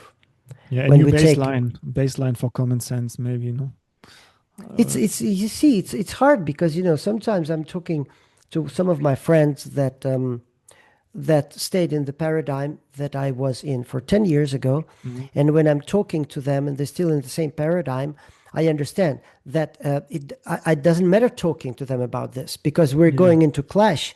They won't yeah. understand me. They won't ask positive questions. They Hmm. will try to basically battle Hmm. for their own paradigm. They are Yeah, not, trust. Hmm. and I don't want to change them. Hmm. It's not my task. So Yeah. we need to. That's also a part of our hara practice. When you're in your hara, you know where you are, and it's not necessary for you to draw others into it, because Hmm. they are in the other paradigm, Hmm. and each paradigm has its own common sense, isn't doesn't it? Yeah, yeah. It's interesting because, and even, um, I think what you said is very interesting because you are more likely to have a positive impact, or mm, have an impact on people to change when you are in this kind of acceptance states and not trying to discuss what they should change. Like if they see you, if they observe you, what you're doing, you're totally relaxed with it, you can smile about it, you don't have to fight and discuss it. I think that's even more like on a deeper level, like inspirational for them maybe to one day take a closer look Hmm. at their paradigms. Like I'm always thinking about this concept, like in Taoism, for example, like pressure creates counter pressure. So you try to pressure, you talk to your family. Oh no, we have to eat like this, and you have to do it too, and now our kids have to do it. Like it doesn't work this way. I mean, No. you can do stuff with joy and try out, and it works good for you and people, maybe your family, your friends. Wait until they I ask. I think Wait from until they ask. yeah, Yeah. they will come maybe one day, maybe Yeah. next month, maybe in 2 years, maybe in 5 years. Philip, what are you doing there? And maybe never. Maybe never. It's Maybe also, never, I mean, maybe never, but that's probably the only thing it can work. Like they come to you, they say, "Oh, I saw like a couple years, like you changed a lot. You're much more healthy. You're in a good mood. Like what are you doing?" And then you can maybe give some information. Yeah. yeah. And then again, you see, we are social Mm, individuals, we are social mm, creatures. mm. And some of us, we need to connect. Like we too, I feel love, I feel connection with you. Yeah, And same. I'm not, it's great. Um, it's some energetical connection, I believe, and I really love it. And that's we're social creatures, and for some Mm, people, we need to withdraw from some connections, because if there are too many changes or differences in our way of thinking about this life, mm, mm. then sometimes it would be better. We will be better off without those connections. It's also part of it. Of Be- course. you know Yeah. so yeah, it's not an easy thing socially. Mm, yeah. Socially, when you go into something, you change your way of being, you change your way of behaving yourself, and some Mm, other starts reacting. And to still be able to remain in this one mm, point mm, on your side, without trying to, uh, you know, there's some controversial points. mm, mm, There's some taboos, and mm. to remain just not silent, but remain calm on your own side without trying to change them Yeah. by Yeah. force. Totally. Sometimes it's too hard, and sometimes it's easier to withdraw from those kind of Mm, connections too, mm, or just silently without. mm. Yeah, I think this is Yeah. yeah, definitely. Um they're difficult to let go, It's probably, very, yeah. even if you feel like maybe with a certain person. Sometimes But it's hard. It's mm, crucial, because I'm working yeah, with cancer, and yeah, for people, it's a way of survival. You need to yeah, survive. You need to learn how to survive basically on this program, in mm, like a half a year. You need to learn in mm, a half a year how to survive. So mm, we are very, very open, and we have mm, different questionnaires. So I understand the deeper. So I make also special mm. meditations for people. It's a part of my protocol. I Okay. craft half an hour meditation for people based on their life story. Oh, nice. I learned it with different methods, meditation methods. So I made my own, and Mm, we need to talk about those kind of things, because sometimes, you know these kinds of relationships, like toxic relationships, mm. they're dominating people's life, and it's very, very often. It's And not, I mean, it's yeah, more often than not, I can tell yeah. you. I read a lot about this interconnection on Dr. Gabor Mate's books, for example, who Mm-hmm. say like Absolutely. like for decades he observed, he even realized patterns like certain diseases. These kind of people, like for example, he mentioned besides other factors, but he mentioned like people with chronic gastrointestinal diseases, like uh, inflammation-based diseases like colitis ulcerosa, morbus Crohn, this kind of stuff. They tend to have like a problem to disconnect with toxic people in their life, like Mm-hmm. or there's a strong relationship between there's a person who has a strong influence on you, maybe a parent or someone else, and you're having it's kind of a stressful relationship maybe, but he found that a lot of people who have this kind of issues have troubles letting it go, like lose like a bit like losing up this connection, or they need a bit more distance. They would need more distance, not like completely cut, but more distance or something, more freedom, but they can't, and then they have certain symptoms, and so it's also interesting, I think. Yeah. Absolutely. And I've been, as for an engineer, it's a little bit hard to work with those Hmm. kind of things. And I was kind of trying to learn a little bit. I started with Jose Silva method, like 30 years ago. My mother introduced me to this in Russian, Hmm. and then I learned about also Russian sit-in meditations, health Hmm. meditations, and then I Hmm. learned about Joe Dispenza. Yeah. So basically, practicing spiritual work in parallel with metabolic protocol is Mm. crucial.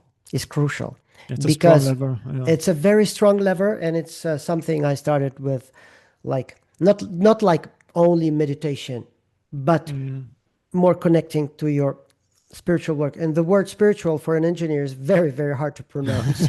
Yeah.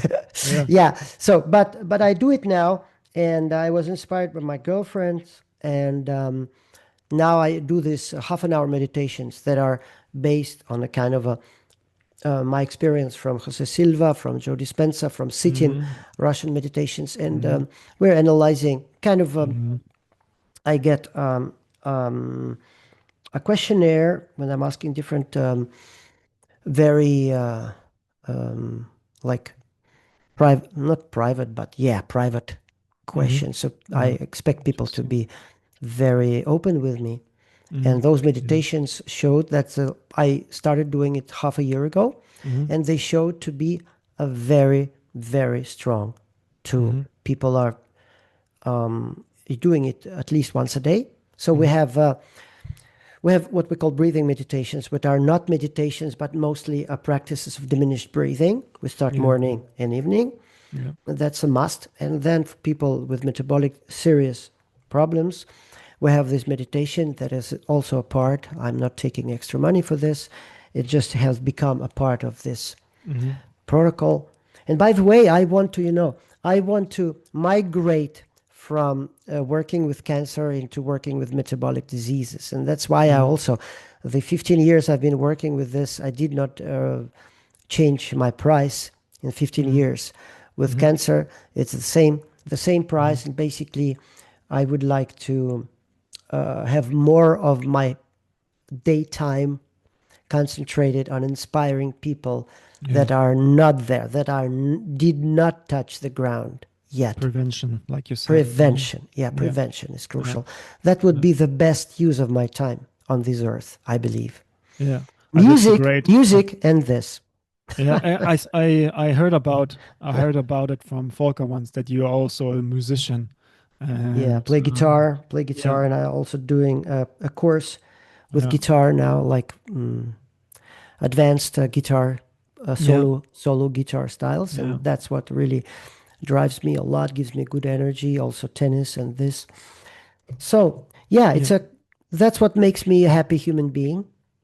Mm. And we need to define some of those things and really cherish those Yeah. areas that makes us happy human beings. That's Yeah. my main message. Yeah. So the health is a strong tool in this direction because it Mm. will give energy.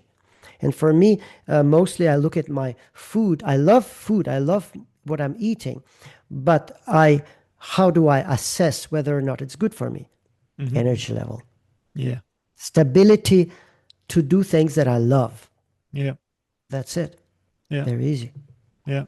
Yeah. That's like the final stage, maybe beyond health and beyond all these kind of Exactly. practices when it all flows comes together, and you Yeah. just wake up in the morning and you can just feel it. You have the energy to do whatever you want to do. Be a great Yeah, musician, exactly. doing your Yeah. business, doing the family, but you have the energy to do all this kind of stuff. Yeah, and you can describe, when I was 30 and I Hmm. was struggling with some indigestion and diarrhea, now I'm 60 this Hmm. year. Yeah. So, and I have the energy to do things, Yeah. and I can be on tennis court without falling, without collapsing. I'm Yeah. not afraid of going outside the coverage of my mobile phone. And I had a alarm knob on my telephone before, Hmm. Hmm. directly connected to the Ah, I see. yeah. So I'm not afraid of going into the I mean on the trail somewhere into the Yeah. mountains without coverage Ah, okay. Ah, because nice. I'm 15 years without almost 15 years without heart problems.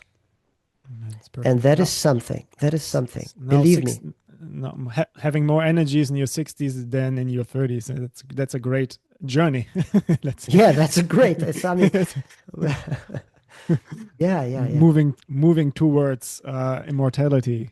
Oh, no, it's not. I mean, it's not perfect. I have some Yeah, things. I yeah, have some problematic sure. things in my body that Yeah. are, but I'm mostly using them as the, um, um, basically as a sensor, How do you say it? A litmus Hmm. test, a litmus test on whether or not it's good for me or not. Because Hmm. if I'm doing something wrong, I have 3, 4 private places in my body where my body Hmm. tells me, Misha, this is not good, Hmm. Yeah. and I'm serious. Tells Yeah, my body. and to get back to this mindset of, okay, um I don't blame my symptom, it's communication. My body is talking to Exactly, exactly. so I have a It's headache now. communication. I have a Yeah. headache now after eating this food. That's great. The body's telling me it's not good for me. Communication is it's working. it's it's still working. Like I just have, just I'm have to still do. alive. I'm still I'm alive. still Yeah. alive. That's great. My body is there, and the And the the, feed, the, the humor and feedback is there. yeah, and the humor is crucial. Especially when you work with people that have a hard time. Hmm. So you need to uh, always be positive, Yeah. promoting positive thinking with people, but also with thinking. I mean, cementing this with understanding of physiology is crucial. Not on just Mm-hmm. on in some from nowhere, like Mm-hmm. positivity from Yeah. nowhere, but positivity that is grounded in physiology, that is grounded on the good initial results. And Mm-hmm. that's what is good with my app, because it's Yeah. already after 1 week we have first trends. Mm-hmm. And we Yeah. can talk about, if people really want, normally after 1 week they can see the trends that are showing Mm-hmm. positive Yeah. change. Yeah. In the app, it's even 10x better because you can see a nice graph or something. Exactly. And Yeah, I'm yeah, yeah. using, of course, I'm using protocols, and people have a journal for Yeah. energy level, nutrition, breathing values, everything. But yeah, in digital, I think it's even stronger. Yeah. It's stronger, I had this Mhm. Excel before. I worked with this from the start, and I had like 100 different Excel that I needed to. Uh, Mhm. if I change something, then I have to update all the 100, and this is like, wow, this is Yeah. hard. Now Yeah. it's easier. That's It's much that's too easier. much. That's too much office work. Yeah, yeah, It's, yeah, yeah. Exactly, exactly. Yeah, yeah, yeah. yeah.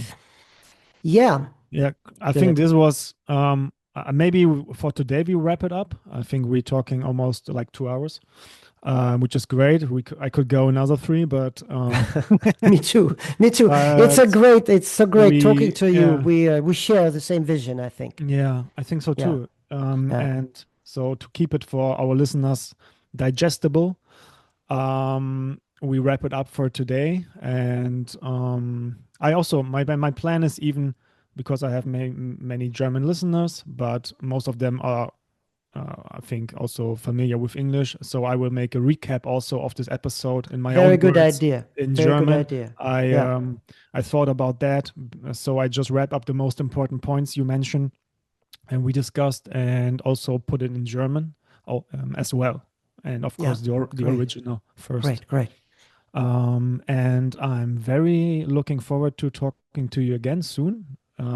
We will see when you have time, and so it's relaxed. We keep this relaxed, joyful, um, yeah, conversation and schedule. So we don't pressure. We see when it fits the next time. We talk about it later, maybe. Absolutely, and absolutely, Philip. and again, thank you so much for your time and being on my podcast. This was, I think, for all the listeners, very valuable information, and also for me. I learned a lot again today, and thank you very much. This was a pure pleasure for me talking to you. So much fun. Thank you, Philip, very much. For me also, it's like a finding a brother in arms that thinks in the same, um, it's the same aspects, connecting the dots together and seeing how it works, Yeah, being sensitive, basically, yeah, and listen louder. I used to say listening louder. yeah, So it's great that there are practitioners like you um, in Germany. This is fantastic.